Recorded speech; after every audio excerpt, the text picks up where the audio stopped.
Հարգելի գործընկերներ, պարոն Զաքարյան, տեսեք, դուք ասում եք մեր պահանջարկը 2.5 միլիոն տոննա է, որից տարեկանի մասին է խոսքը, որից 1.5 միլիոնը մեր տեղական արտադրողն է կարողանում սպասարկել, նշանակում 1 միլիոն տոննան իրանականն է։ Նախ ես կուզենայի իմանալ 1 միլիոն տոննան իրանական ապրանքի հարկը վճարված եւ մեր 1 միլիոն տոննա արտադրողի վճարված հարկերը համեմատելի են, ինչ տարբերություն ունենք այստեղ, որտեղ մեր համար ի վերջո մեր բյուջեի համար խիստ կարևոր է նաև վճարվող հարկերի թիվը։ Այսինքն նաև սա մեզ պետք է հուշի մեր քաղաքականությունը 8000 դրամ ավելացնել, թե 6000 դրամ անել, թե 5000, այսինքն մեր հարկային քաղաքականության համեմատության մեջ էլ սա պետք է անպայման նայենք։ Եվ երկրորդը, եթե մենք խնդիրը ամբողջովին լուծենք, այսինքն մենք ինչ ենք նախատեսում, որ 2.5 միլիոն տոննայից ոչ մի տոննա Իրանից չմտնի, մենք ինչ ենք մտածում, մեր ռազմավարությունը ինչպիսին է, այսինքն սա էլ է մեր համար կարևոր խնդիր, որովհետև եթե այդպես լինի, վստահեցնում եմ, որ նորից մեր շուկան կդառնա մոնոպոլ եւ կթանկանան, բայց մենք նաեւ պետք է մտածենք մեր սպառողների մասին, մեր շինարարների մասին, մեր քաղաքացիների մասին, որոնք իրավունք ունեն ավելի էժան եւ որակյալ ապրանք ունենալ։ Այսինքն այստեղ մենք պետք է հաշվի առնենք նաեւ մեր քաղաքացիների շահերը։ Այդ իմաստով ռազմավարությունը մեր խնդրում եմ, եթե կա ձեր ելույթի ժամանակ պատասխան ելույթում, նշեք, թե մենք ուր ենք գնում, մեր նպատակը որն է ի վերջո, շնորհակալություն։ Եթե ելույթներն եք անցել, ես էլ մի բան ասեմ, հետո պարոն Զաքարյանն էլ ամփոփիչ խոսքով կասի, արդեն նշեցի, որ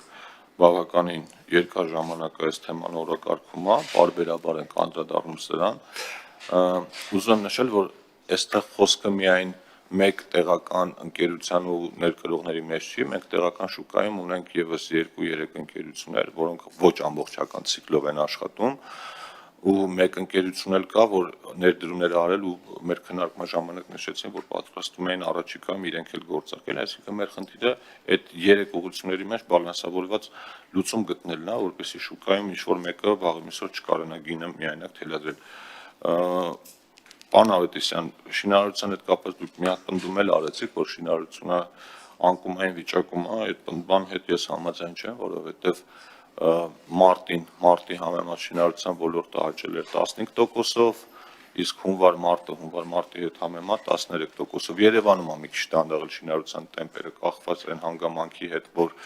եկամտահարկը դուրս է եկել ու այն հանգամանքի հետ, որ բումը տեղի ունեցավ մինչև այդ եկամտահարկի դուրս գալը, բայց մենք մարզերում ունենք բավականին ակտիվացում անշարժ գույքի հետ կապված ու այս պայն այդ ակտիվացումը հատկապես նկատվում է Երևանի հարակից մարզերում։ Ցեմենտի կշիռը բնականաբար ինքնարժեքի մեջ դեր ունի, բայց իմ իմանալով այդ դերը այնքան մեծ չի, որ կարողանա անշարժ գույքի գների վրա էական ազդեցություն ունենալ, ավելի շատ ուրիշ հանգամանքներ են ազդեցություն ունենում։ Թերևս այսքանը ես էլ եմ կոչանում կողմ քվեարկել, եթե չափի հետ կապված ես վստահ եմ, որ ինչ-որ առաջարկներ կլինի, եթե մինչև երկրորդ ընթերցում կլինի կարող ենք այդ 8000 դրամը վերանայել աճելու կամ նվազելու ուղղությամբ, եթե կհիմնավորեն մեզ, եւ մեկ էլ պարոն Զաքարյան, մի առաջարկել ունեմ, եթե դեմ չեք այդ տարբերակով կարող են գնալ առաջ, քանի որ մենք սա քննարկում ենք մի 2 ամիս առաջ ու հարցը հրատապ էր, ու մտածում ենք, որ սա պիտի օրերի ընթացքում, անգամ 2 շաբաթվա ընթացքում ընդունվի, բայց ձգվեց այս հանգամանքներով, ես առաջարկում եմ մենք երկրորդ ընթերցումը արագացված ռեժիմով կազմակերպենք 24 ժամանոց ռեժիմով, դրա փոխարեն, ասենք, եթե օրենք ուժի մեջ է մտնում հրապարակման հաջորդ օրը, կարող ենք դնել հրապարակման 10-րդ օրը, այսինքն շատ հետ չենք ընկնի, բայց առաջ կբերենք, որպեսզի թե ներմուծողները հնարավորություն ունենան 2 շաբաթ իրենց գործերը դասավորեն, թե արտադրողները մի 2 ամիս էլ չսպասեն, որովհետև ոչ մի բան չանենք, երկրորդ ընթերցումը բնականon ռեժիմով գնա, դա լինելու է հունիսի կեսերը, այսինքն մոտավորապես մի ամիս էլ իրանական ցեմենտը ինտենսիվ լցվելու է հայկական շուկա խնդիրներ ստեղծելու տեղական արտադրողների համար։ Եթե դեմ չեք, կարող ենք այդ տարբերակը տանել առաջ։